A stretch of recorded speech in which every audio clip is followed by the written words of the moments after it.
Hi, I'm Neil of Team Teacher, teaching, living and raising a family in China.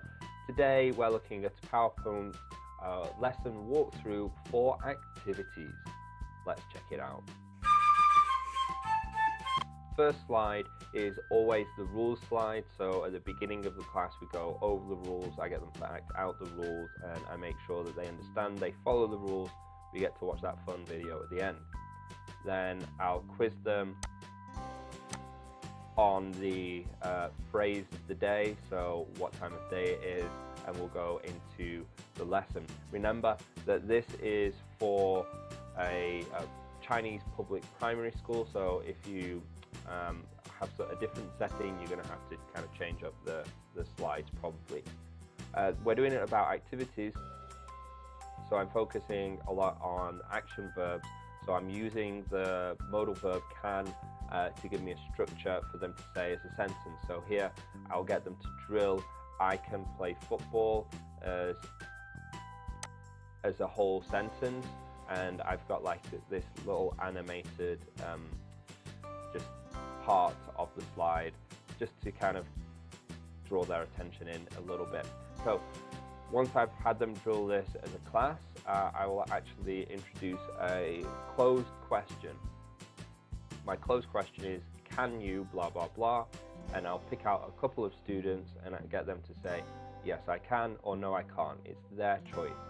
While I'm doing this, I do have an animated GIF of a funny variation of the new vocabulary to kind of keep drawing their attention in as well. Plus it's also really super cute.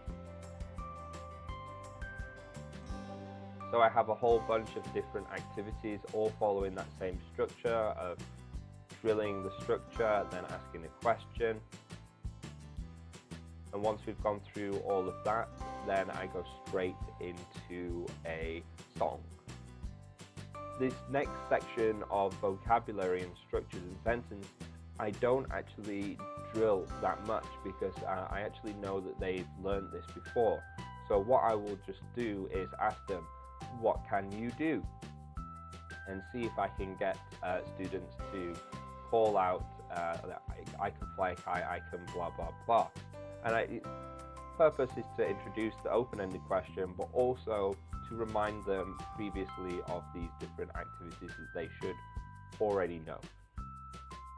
Now once that's completed, I'm going to go into a broader open-ended question for all of the actual class, and I'll pick out a dozen or so students and ask them what they can do, and I'll encourage a lot of TPR, a lot of acting out what they say as well, and make it fun, make it funny.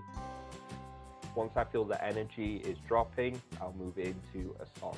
After the song, we go into a story and we read this story as a class. It's a cute little Eric Carle story. It's very easy, and if they want to act out what the alligator's doing, I'll allow it and I'll probably join in. So after the story, it's been quite a lot of reading and sitting down, so we'll go straight into a song. Now from the song, I actually have some questions.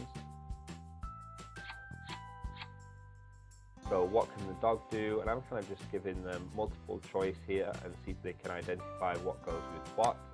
Nope. Yes. And I have a whole bunch of these multiple choice questions, and then I will actually go into hidden pictures. So they have to identify the activities, but they don't have the text prompts. So they have to tell me, what activity is this? Oh. Yeah, it's playing cards.